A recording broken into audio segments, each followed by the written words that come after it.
Hello, good morning everyone. As exams are near, so we the team of CS City has planned to provide you the unsolved paper of computer science first year C language, which is paper third. We will be providing you more such paper if we get a good response with this one. So let's start. We are starting with the year 2012. Here is question paper for you. पहला question है हमारा, हमको इस programme का output निकालना है, ठीक है, जिसमें काउंटर एक वेरिएबल है जिसमें 40 स्टोर है जो कि आईएनटी टाइप का है और उसके बाद एक लूप चल रहा है, फॉर लूप चल रहा है जिसमें कि कुछ इनिशियलाइज नहीं है और कहीं भी एक कंडीशन भी प्रॉपर कंडीशन नहीं दी हुई है और एक तो हमारा इंक्रीमेंटेशन भी कहीं नहीं हो रहा है और प्रिंटएफ दिया हुआ है कि हमको काउंटर प्रिंट करना है। यहाँ पे जब कोई इनिशियलाइजेशन नहीं है, कुछ इंक्रीमेंटेशन नहीं है, कहाँ से कहाँ तक लूप को चलना है कुछ बताया नहीं गया, तो ये वाला लूप जो हमारा रहेगा ये हमारा इनफाइनाइट लूप चलेगा जो कि हमको 40 प्रिंट करके देता चला जाएगा। सेकंड का ए पार्ट है, what do you understand by algorithm, list the properties of algorithm. तो इसका सोल्यूशन होगा, algorithm is a step by step procedure which defines a set of instructions to be executed in a certain order to get desired output। Algorithm जो हमारा होता है वो step by step solution of a problem होता है, ठीक है, हर एक स्टेप उस प्रॉब्लम को सॉल्व करने की तरफ बढ़ाते हैं जैसे जैसे, वो हमारा एल्गोरिदम कहलाता है। सिंपल लैंग्वेज में रहता है, अपनी लैंग्वेज में रहता है ताकि उसको अच्छे से समझा जा सके और उसी को देख के हम आगे जाके प्रोग्राम बना सकें। अब आते हैं इसकी प्रॉपर्टीज़ पर। तो हमारा जो एल्गोरिदम होता है वो अनएम्बिग्यूअस होना चाहिए। Algo should be clear and unambiguous, मतलब कि एरर फ्री होना चाहिए, समझ में अच्छे से आना चाहिए। Each of its step and the input output should be clear and must lead to only one meaning. सारे जितने भी स्टेप्स रहेंगे वो केवल एक मीनिंग को रिप्रेजेंट करेंगे। अब आते हैं हमारा सेकंड पॉइंट है इनपुट का। तो हमारे एल्गोरिदम में ज़ीरो या ज़ीरो से ज़्यादा इनपुट्स हो सकते हैं, वेल डिफाइंड इनपुट्स होने चाहिए। आउटपुट वो देगा ही कुछ ना कुछ, उसमें एक या एक से ज़्यादा आउटपुट आने ही चाहिए, अगर नहीं आते हैं तो आपका एल्गोरिदम सही नहीं है। एल्गोरिदम को फाइनाइट होना चाहिए, मतलब कि उसकी पर्टिकुलर कुछ लेंथ होनी चाहिए कि कितने स्टेप्स होंगे उसमें, ठीक है, उसका मतलब कुछ इनफाइनाइट एल्गोरिदम नहीं जो कहीं ख़त्म ही नहीं हो रहा हो। उसके बाद फिफ्थ है हमारा इंडिपेंडेंट होना चाहिए। Algo should have step by step direction which should be independent of any programming code. Algo जो हमारा होता है वो एक ऐसा अपनी लैंग्वेज में लिखा हुआ मटेरियल होता है जिसको कि हम देख के किसी भी प्रोग्रामिंग लैंग्वेज में अपने प्रोग्राम को लिख सकें। अब आते हैं हम सेकेंड के बी पार्ट में, what is the role of flow chart in programming development. Draw the standard ANSI flow chart symbols, ठीक है। सोल्यूशन, जो हमारा फ्लो चार्ट होता है वो पिक्टोरियल रिप्रेजेंटेशन होता है कि हमारा स्टेप बाय स्टेप जैसे हमने एल्गोरिदम लिखी तो उस स्टेप के अकॉर्डिंग हमारा डेटा फ्लो कैसे हो रहा है वो हमारा फ्लो चार्ट बताता है, ठीक है। It is a useful in writing in a program और algorithm and explaining it to others. Explaining में हेल्प करता है, हमको पता है कहाँ पे क्या हो रहा है, डेटा फ्लो हमारा कैसे हो रहा है, तो हम दूसरे को समझा अच्छे से पाएंगे। It generally demonstrates the way the code is organised. Code लिखा कैसे गया है, उसका ऑर्गेनाइजेशन कैसे है, वो हमारा फ्लो चार्ट बताता है, ठीक है। ये हमारा यहाँ पे उसका रिप्रेजेंटेशन दिया हुआ है कि किस स्टेप को हम कैसे डिनोट करेंगे, ठीक है, इसको आप लोग देख लीजिएगा। अब आता है हमारा थर्ड का A part, write the advantages and disadvantages of machine level language and assembly level language. सबसे पहले हम लोग मशीन लेवल लैंग्वेज के बारे में डिस्कस करते हैं। मशीन लेवल लैंग्वेज और असेंबली लेवल लैंग्वेज के बारे में अगर आपको समझना हो तो आप हमारी एक वीडियो पे रिकमेंड कर सकते हैं, उसमें मैंने समझाया हुआ है, मैं उसका लिंक आपको डिस्क्रिप्शन में दे दूँगा। इसके सोल्यूशन की तरफ बढ़ते हैं। मशीन लेवल लैंग्वेज के एडवांटेजेस और डिसएडवांटेजेस। एडवांटेजेस हैं, these are directly interacting with the computer system. जो मशीन लेवल लैंग्वेज होती है वो डायरेक्टली कंप्यूटर सिस्टम से इंटरैक्ट करती है क्योंकि ये डील करती है ज़ीरो और वन में, ठीक है। There is no require of any software और कन्वर्जन लाइक कंपाइलर और इंटरप्रेटर। मशीन लेवल लैंग्वेज है, ओवरऑल जो हमारे कंपाइलर और इंटरप्रेटर होते हैं वो हमारी हाई लेवल लैंग्वेज को लो लेवल लैंग्वेज में ही कन्वर्ट करते हैं, मशीन लेवल लैंग्वेज में ही कन्वर्ट करते हैं। अगर हमको डायरेक्टली मशीन लेवल लैंग्वेज में लिखना है तो हमको कहीं भी उसको कन्वर्ट करने की ज़रूरत नहीं पड़ती है। थर्ड पॉइंट भी हमको यही बता रहा है कि अगर हम उसको कन्वर्ट नहीं करना पड़ेगा, डायरेक्टली हम मशीन लेवल लैंग्वेज में कोड लिखेंगे तो वो टाइम कम लेगा समझने के लिए हमारा कंप्यूटर, क्योंकि कन्वर्जन की ज़रूरत नहीं पड़ेगी। डिसएडवांटेज क्या है, it's machine dependent language, that is every machine has its own set of programs. इसका ही सबसे बड़ा ये डिसएडवांटेज है कि हर मशीन का मशीन लेवल लैंग्वेज डिफरेंट होती है, तो सारी मशीन्स के बारे में हमको समझना, उसकी लैंग्वेज को याद करना, ये हमारे लिए बहुत डिफ़िकल्ट हो जाता है। सेकेंड पॉइंट क्या है, to develop a program in machine level language it's too hard to understand and program. Machine level language का प्रोग्राम लिखने और समझने में बहुत डिफ़िकल्ट होता है। It is time consuming as it is difficult to program. Time consuming होता है क्योंकि प्रोग्रामिंग करने में दिक्कत होती है, डिफ़िकल्ट होता है। क्यों डिफ़िकल्ट होता है? क्योंकि ये लो लेवल लैंग्वेज में होता है जो कि ह्यूमन अंडरस्टैंडेबल कोड से बहुत दूर होती है। इसको भी मैं आपको अच्छे से समझाने के लिए एक लिंक रिकमेंड कर दूंगा, जिसको आप लोग देखिएगा, आपको अच्छे से समझ में आएगा। मशीन लेवल लैंग्वेज जो होती है वो पोर्टेबल नहीं होती है। अब हम लोग समझते हैं असेंबली लेवल लैंग्वेज के बारे में, उसके एडवांटेजेस और डिसएडवांटेजेस को। असेंबली लेवल लैंग्वेज के एडवांटेजेस हैं, it is easily understood by humans because it uses statements instead of binary digits. Machine level language जो होती थी उसमें बाइनरी डिजिट्स में हम कोडिंग करते थे, लेकिन हमारा जो असेंबली लेवल लैंग्वेज है इसमें हम लोग निमोनिक्स का यूज़ करते हैं। निमोनिक्स क्या होता है? जिसमें कि हमको फॉर एग्जांपल जब हमको कुछ कोई चीज़ ऐड करानी होती है तो हम उसमें डायरेक्ट केवल ADD लिखते हैं, तो वो ऐड करने के लिए हमारा तैयार हो जाती है लैंग्वेज। ठीक है, इस तरह से इस कारण से ये थोड़ा मशीन लेवल लैंग्वेज के कंपैरिजन में ईजी होती है। ये इसका एक एडवांटेज हो गया। Second, to develop a program it takes less time. समझ में ज़्यादा अच्छे से आती है। हाई लेवल लैंग्वेज का थोड़ा इन्वॉल्वमेंट होता है, इस कारण से ये कम टाइम लेती है। डीबगिंग ईजी होती है क्योंकि हम समझ ज़्यादा पाते हैं, तो समझ हम जल्दी पाते हैं तो उसको एरर जल्दी फाइंड कर पाएंगे। पोर्टेबल लैंग्वेज होती है। इसके डिसएडवांटेजेस क्या हैं? It is machine dependent language. Code in one machine would not run in other. Same चीज़ जैसे कि हमारा मशीन लेवल लैंग्वेज था कि ये मशीन डिपेंडेंट लैंग्वेज है, एक कोड एक मशीन में ही वो रन करेगा, दूसरे मशीन में रन नहीं करेगा। सेकेंड स्टेटमेंट इसका क्या है? Sometimes it is hard to use and understand the statements और कमांड्स यूज। कभी कभी इसमें डिफ़िकल्टी होती है समझने में। अब हम लोग आते हैं थर्ड के बी पार्ट पे, जो कि हमारा differentiate between compiler and interpreter. ये बहुत इंपॉर्टेंट क्वेश्चन है, ये आपसे वाइवा वगैरह में हर जगह पूछा जाता है। ठीक है, इसको समझते हैं। कंपाइलर हमारा क्या करता है? कंपाइलर हमारा जो पूरा प्रोग्राम है वो एक साथ पूरा कंपाइलर एज अ इनपुट ले लेता है। इंटरप्रेटर क्या करता है? वो हमारा सिंगल लाइन बाय लाइन उसको इंटरप्रेट करता है। कंपाइलर क्या करता है? Intermediate object code is generated होता है इसमें। इंटरप्रेटर में हमारा no object code is generated. ठीक है। कंपाइलर क्या है? Conditional control statements are executed faster in compiler, क्योंकि वो सारा कोड एक साथ में कर लेता है तो कंडीशनल स्टेटमेंट्स जो होते हैं वो आसानी से उसको समझ में आ जाते हैं। इंटरप्रेटर के लिए थोड़ा स्लो प्रोसेस होता है क्योंकि वो लाइन बाय लाइन जाता है। मेमोरी रिक्वायरमेंट हमारे कंपाइलर के लिए ज़्यादा होती है, इंटरप्रेटर के लिए कम होती है, क्योंकि इसमें ऑब्जेक्ट कोड जनरेट होता है तो इसको मेमोरी थोड़ी ज़्यादा चाहिए रहती है as compare to interpreter. Program need not to be compiled every time. एक बार कोड कंपाइल हो जाता है तो उसको बार बार कंपाइल करने की ज़रूरत नहीं होती है। इंटरप्रेटर क्या है? Every time higher level program is converted into lower level program. Interpreter में क्या है कि every time higher level program जो है वो हमारा लोअर लेवल प्रोग्राम में कन्वर्ट होता है। ठीक है। Error are displayed after entire program is checked. जब आप लोग एक बार पूरा प्रोग्राम को एग्जीक्यूट कराओगे या रन कंपाइल कराओगे तो आपको एक ही बार में नीचे सारे एरर जिस जिस लाइन में एरर होंगे वो सब आपको दिखाई दे जाएंगे, है ना। लेकिन ये केस हमारा इंटरप्रेटर में नहीं है। इंटरप्रेटर क्या करता है? जहाँ पे, क्योंकि वो लाइन बाय लाइन एग्जीक्यूट करता है तो जिस लाइन में एरर आएगा वो वहीं पर रुक जाएगा, आगे वो नहीं बताएगा कि कहाँ पे एरर है कि नहीं है। एग्जाम्पल आपको दिख रहा है। अब हम लोग आते हैं अपने फोर्थ के ए पार्ट में, जो कि हमको एक्सप्लेन करना है वाइल और do while loop with an help of example. सब लोग को सबसे पहले हम लोग दोनों के बीच में डिफ्रेंशिएट कर लेते हैं कि दोनों में क्या क्या डिफरेंस है। वाइल लूप का आपको जनरल फॉर्म ऑफ स्टेटमेंट्स और डू वाइल का जनरल फॉर्म ऑफ स्टेटमेंट सामने दिख ही रहा है। कंट्रोल कंडीशन, वाइल लूप हमारा एंट्री कंट्रोल लूप होता है, मतलब कि लूप के अंदर एंटर करते समय कंडीशन चेक होती है। Do while loop exit control loop होता है, बाहर निकलने के लिए कंडीशन चेक करी जाती है। Iteration in while loop, iteration do not occur if the condition at the first iteration appears false। हमारा while loop है, जब तक उसकी कंडीशन पहली वाली ट्रू नहीं हो जाएगी तब तक वो लूप के अंदर नहीं जाएगा, और लूप के अंदर नहीं जाएगा तो इटरेशन नहीं होगा। लेकिन डू वाइल लूप क्या है? डू वाइल लूप में एक बार हमारा पूरा कोड रेड हो जाएगा, एक बार इटरेशन हो जाएगा, उसके बाद वहाँ पे कंडीशन चेक होगी। ठीक है। ऑल्टरनेट नेम, वाइल लूप का entry control loop, do while का exit control loop. While loop में जब हम वाइल लूप लिखते हैं, क्योंकि वहाँ पे कंडीशन है, उसके बाद हमारे स्टेटमेंट्स को रन होना रहता है, इस कारण से हम वाइल की कंडीशन के बाद सेमीकोलन नहीं लगाते। सेमीकोलन हमारा टर्मिनेटर होता है। वाइल लूप के कंडीशन के बाद अगर हम पैरेंथेसिस के बाद अगर हम सेमीकोलन लगा देंगे तो वो नीचे के स्टेटमेंट्स को रन नहीं कराएगा, वहीं पे वो बंद हो जाएगा। लेकिन डू वाइल लूप क्या है? डू वाइल में कंडीशन, जो हमारी वाइल कंडीशन है वो नीचे आती है, उसको वहाँ पे कंडीशन को ख़त्म होना रहता है। एग्जिट कंट्रोल लूप होता है, तो हमको वहाँ पे वाइल को टर्मिनेट कराना पड़ता है, इस कारण से हम वहाँ पे सेमीकोलन लगाते हैं।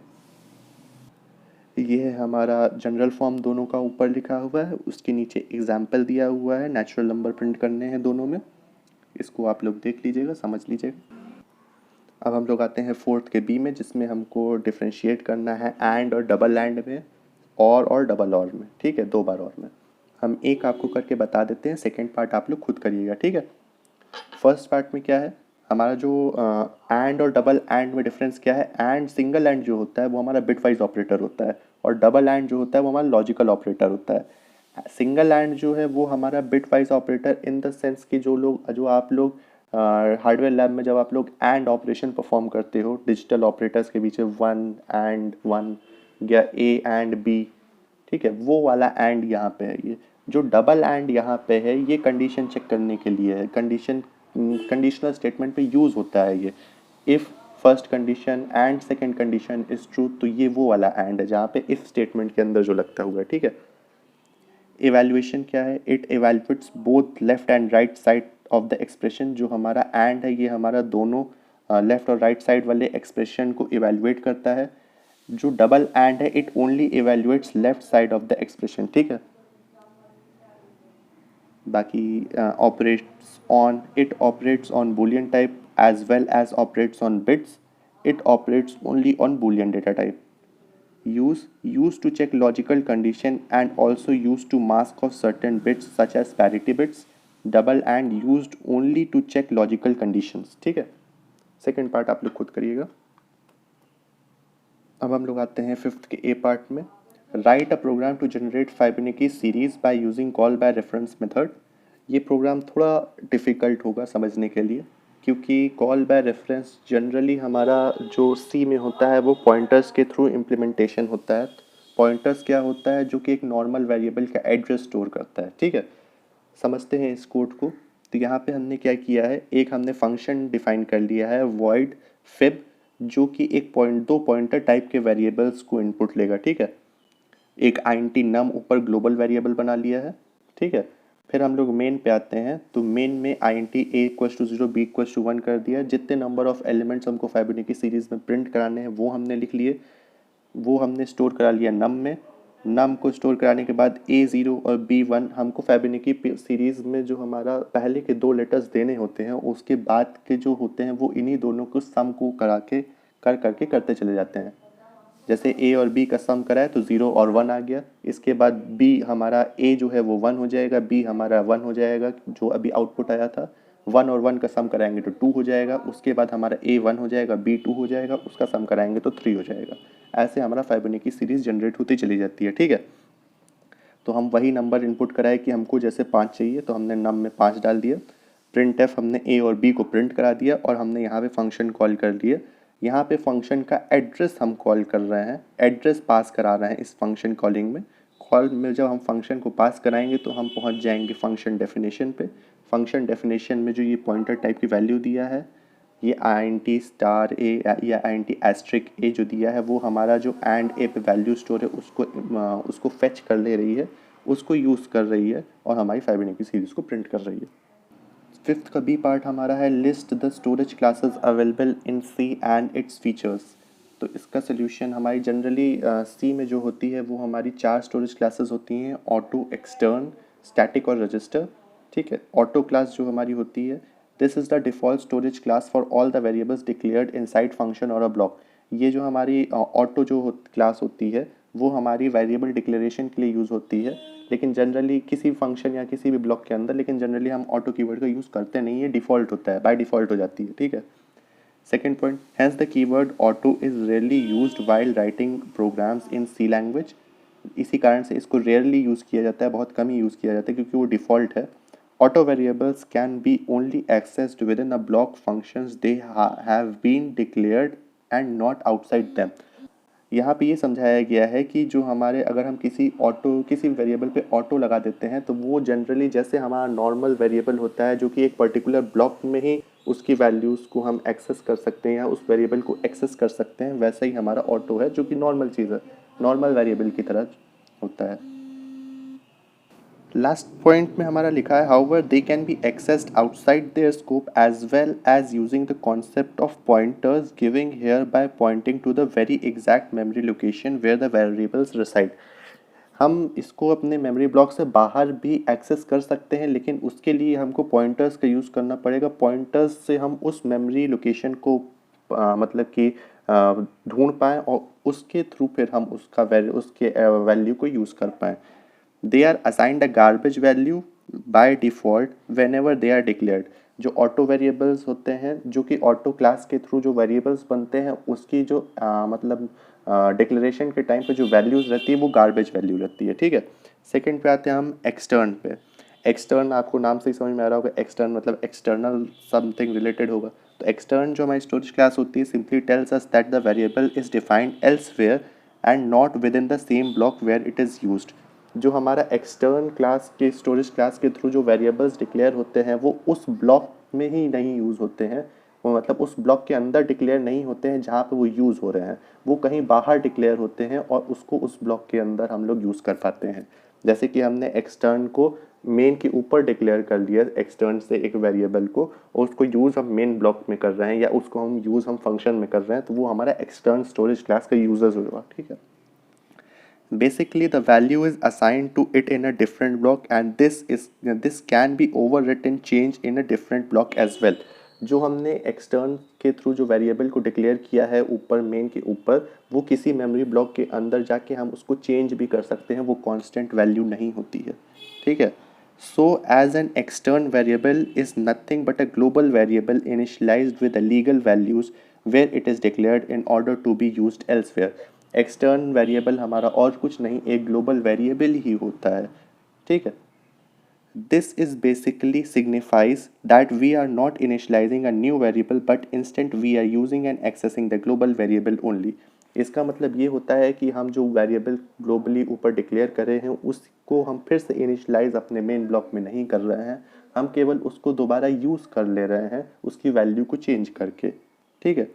The main purpose of using external variable is that they can be accessed between two different files which are part of a large program. इसका एक मेन रीज़न यही है इसको यूज़ करने का कि हम दो डिफरेंट फाइल्स में सेम वेरिएबल को यूज़ कर सकते हैं। वो आपके ऊपर डिपेंड करता है कि हम उसकी वैल्यू को चेंज कर रहे हैं या हम उसकी वैल्यू को चेंज नहीं कर रहे हैं। ठीक है। अब आते हैं हम स्टैटिक पे। This storage class is use to declare static variables which are probably used while writing programs in C language. Static variables have property of preserving their values even after they are out of the scope.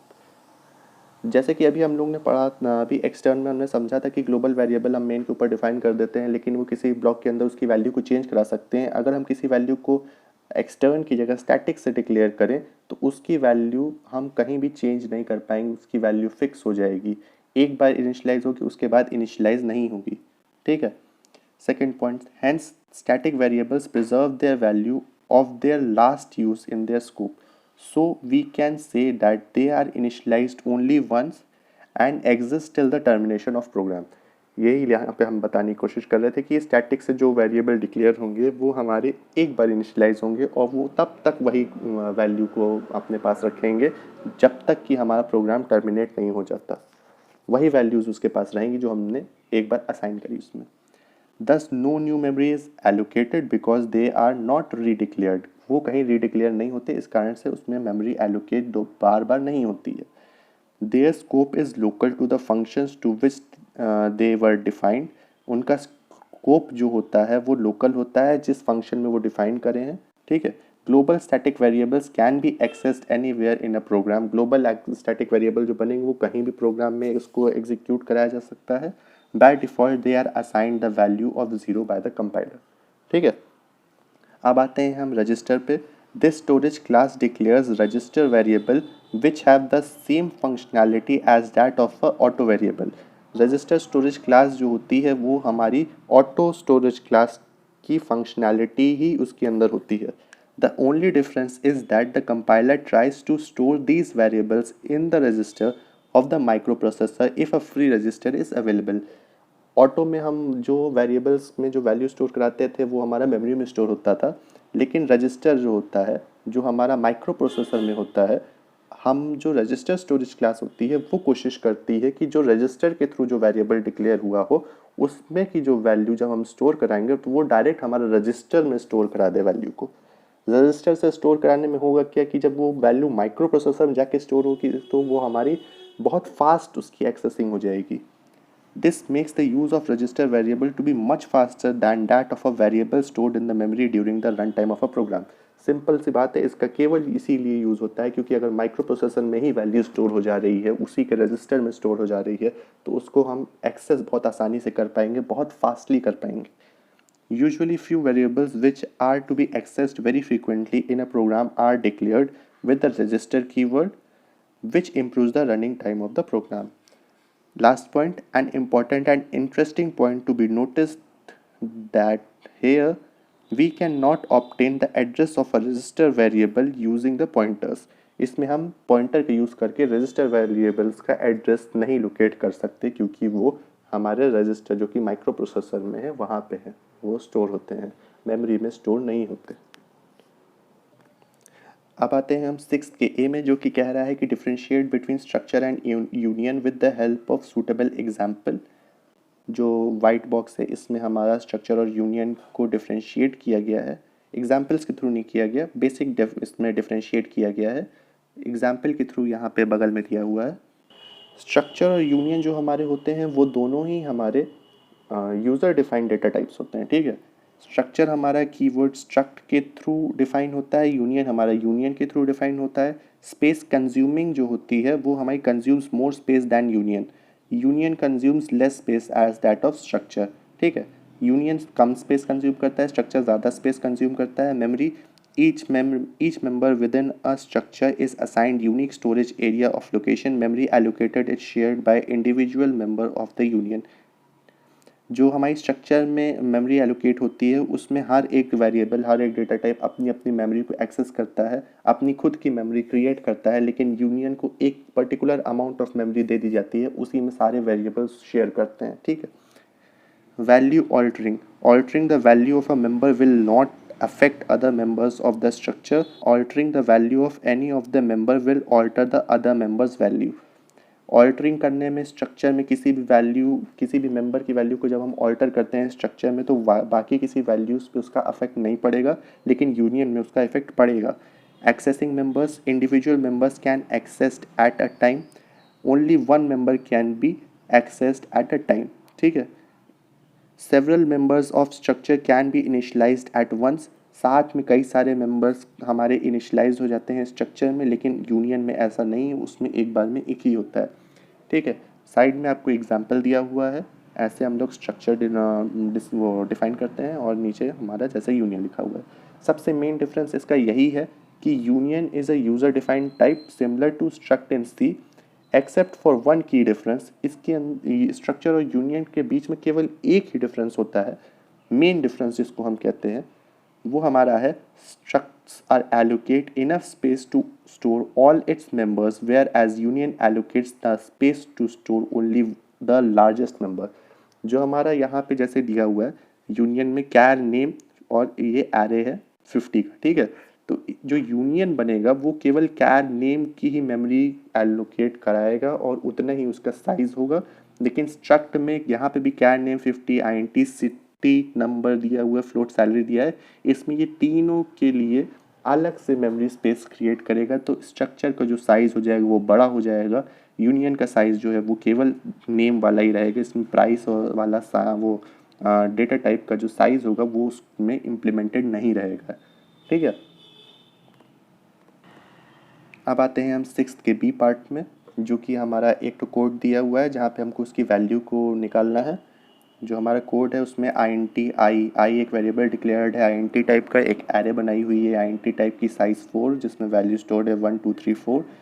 Hash define हमारा एक macro है जो कि size की value को define कर रहा है। साइज़ की वैल्यू क्या हो जाएगी, size of array divide by size of आई।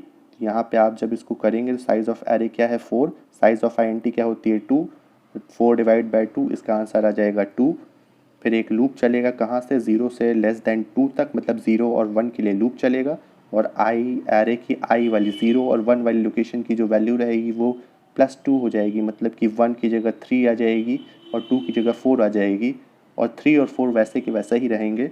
और हमको वैल्यू किसकी निकालनी है, आई एरे थर्ड लोकेशन की वैल्यू निकालनी है। थर्ड लोकेशन हमारी कौन सी होगी, हमारी लास्ट लोकेशन होगी 4। जो हमारी एरे चलती है वो 0 से 3 तक चलेगी, साइज़ 4 भले ही साइज़ 4 है लेकिन एरे जो हमारी है वो 0 से 3 तक चलेगी। तो यहाँ पे जो 3 आएगा वो हमारा लास्ट वाला पॉइंट आएगा, लास्ट वाला जो हमारा नंबर है वो 4 है, तो इसका आउटपुट 4 आ जाएगा। अब आते हैं हम सिक्स्थ के सी पार्ट में। ये भी एक प्रोग्राम है जिसमें कैर ए बॉम्बे दिया हुआ है, कैर पॉइंटर बी भी बॉम्बे दिया हुआ है, और हमको साइज़ ऑफ ए और साइज़ ऑफ बी प्रिंट करना है। साइज़ ऑफ ए हमारा यहाँ पे बॉम्बे लिखा हुआ है, कैरेक्टर है, तो कैरेक्टर का एक कैरेक्टर का साइज़ होता है 1। यहाँ पे हमारा स्ट्रिंग टाइप में बॉम्बे दिया हुआ है, तो यहाँ पे जनरली कितने कैरेक्टर्स हो गए, 6। 6 के साथ जब हमारी स्ट्रिंग रहती है तो उसमें स्ट्रिंग टर्मिनेशन के टाइम पे एक तो आगे नल कैरेक्टर लग जाता है जिसका भी साइज़ 1 बाइट होता है, तो टोटल साइज़ यहाँ पे आ जाएगा 7। पॉइंटर का साइज़ वैरी करेगा। पॉइंटर का साइज़ इसलिए यहाँ पे बी जो है वो हमारा पॉइंटर है, उसका साइज़ हमारे कंप्यूटर के प्रोसेसर कितने बिट्स का है उसके अकॉर्डिंग वैरी करेगा। अगर हमारा 64 बिट्स है तो हमारा पॉइंटर का साइज़ 8 बाइट आएगा, अगर 32 बिट्स है तो वो 4 बाइट आएगा। ठीक है, अब हम आते हैं सिक्स्थ के डी पार्ट पे। ये हमारा जनरल मैथमेटिक्स से रिलेटेड क्वेश्चन है, इसको आप लोग खुद से भी सॉल्व कर सकते हो, देख लो आप कैसे एक बार करना है।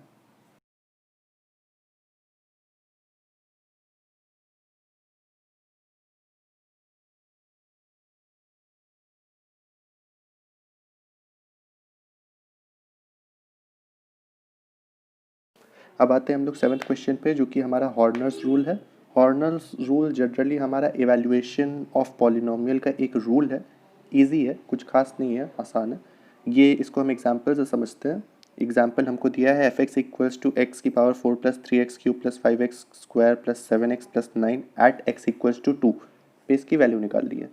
अब हमारा जो यहाँ पे हमने एक टेबल बना ली कि हमारा पावर से हमको एसोसिएट कर रहा है कि सब जितनी भी x की जितनी पावर्स है वो सब लिखी हुई है 4 3 2 1 0।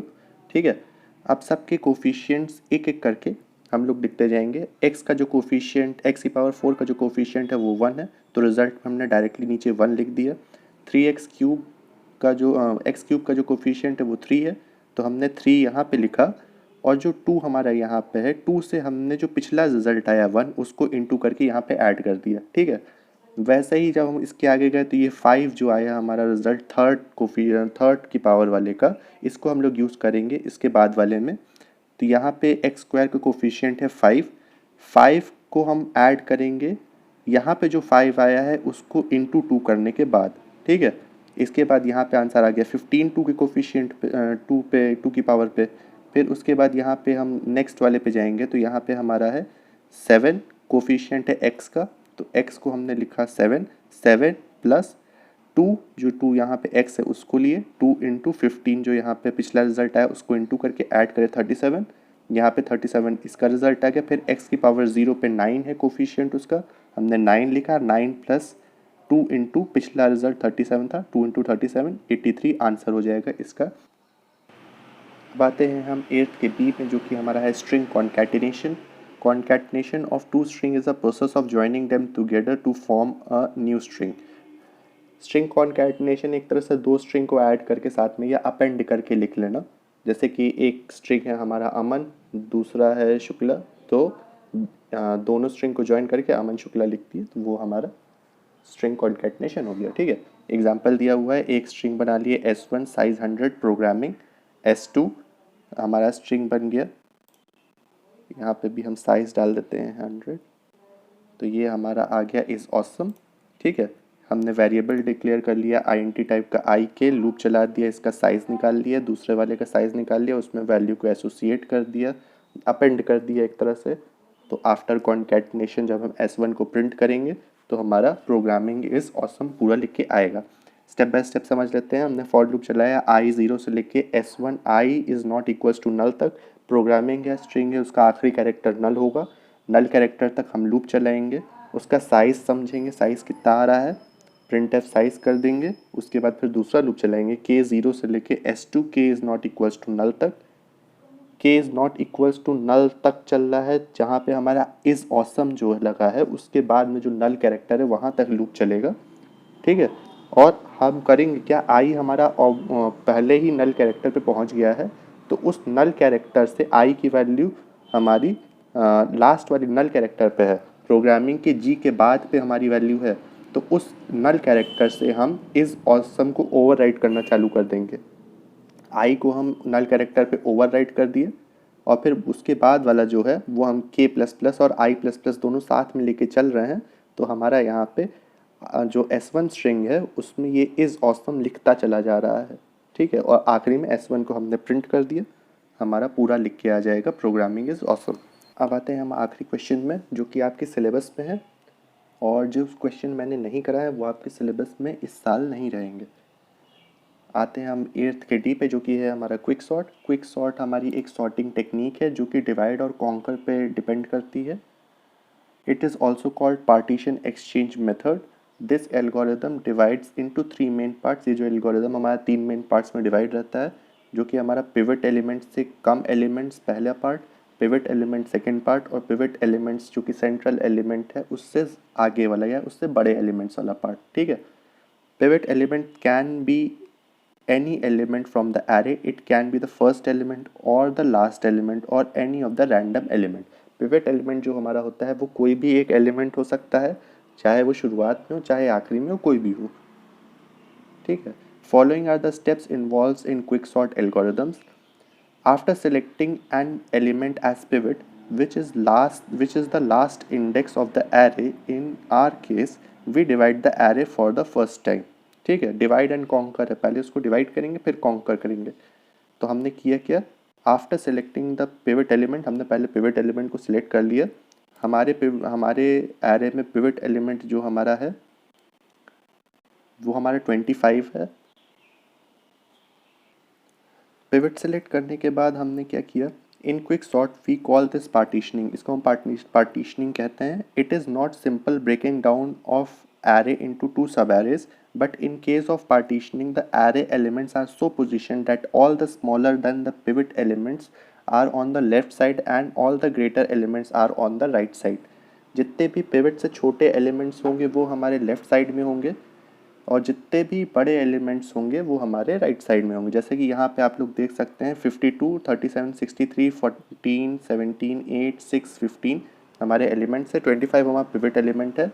इसके पहले सब मतलब कि सारे छोटे वाले रहेंगे लेफ्ट हैंड साइड में, सारे बड़े वाले रहेंगे राइट हैंड साइड में, ठीक है। उसके बाद थर्ड स्टेप में, and the pivot element will be at its final sorted position. जो हमारा पिवट एलिमेंट रहेगा वो हमारी फाइनल सॉर्टेड पोजीशन में पहुंच गया है, ठीक है। छोटे वाले इधर हो गए लेफ्ट हैंड साइड में, बड़े वाले राइट हैंड साइड पे, तो वो अपनी एक्चुअल पोजीशन पे पहुंच गया है, ठीक है। फोर्थ स्टेप क्या है, this the element to the left and right may not be sorted. ज़रूरी नहीं है कि जो हमारे एलिमेंट्स लेफ्ट और राइट में हो वो सॉर्टेड हो, ठीक है। देन वी पिक सब arrays elements on the left of the pivot and implement on the right of the pivot and elements on the right of the pivot, and we perform partitioning on them by choosing a pivot in the sub array। अब उसके बाद करेंगे क्या कि जो हमारी left hand side में और राइट हैंड साइड में जो एरेज बनी है उसमें से हम किसी एक को पिवट चुनेंगे और उसके अकॉर्डिंग हम सॉर्टिंग परफॉर्म करते चले जाएंगे, उसके लेफ्ट और राइट में असाइन करते जाएंगे। तो ये हमारा जनरल क्विक सॉर्ट मेथड है। जैसे यहाँ पे 25 है, 25 हमारा करेक्ट पोजीशन पे असाइन हो गया। इसके बाद हम 17 को कर सकते हैं, इसके बाद हम 37 को इधर से कर सकते हैं। दोनों को जब हम चेंज करेंगे तो सब अपनी राइट पोजीशन पे पहुँचते चले जाएंगे। Hence after the first pass pivot will be set at its position with all the elements smaller to it on its left and all the elements larger than to its right. Now 6, 8, 17, 14 and 63, 37, 52 are considered to be two separate subarrays, and the same recursive logic will be applied on them, and we will keep doing this until the complete array is sorted। उस वही जैसे हमने बताया आपको कि 25 अपनी correct position में चला गया, उसके बाद हम लेफ्ट हैंड साइड से 17 को चुन लें, राइट हैंड साइड से 37 को चुन लें, दोनों को चुन के दोनों को अपनी करेक्ट पोजीशन में पहुंचाते चले जाएं। फिर उसके बाद जो सब एरेज बनेंगी उनको हम वैसे ही सॉर्ट करते चले जाएंगे। जब पूरा मेथड हो जाएगा तो अपने आप हमारी जो एरे हमको मिलेगी वो सॉर्टेड एरे होगी, ठीक है। Thank you.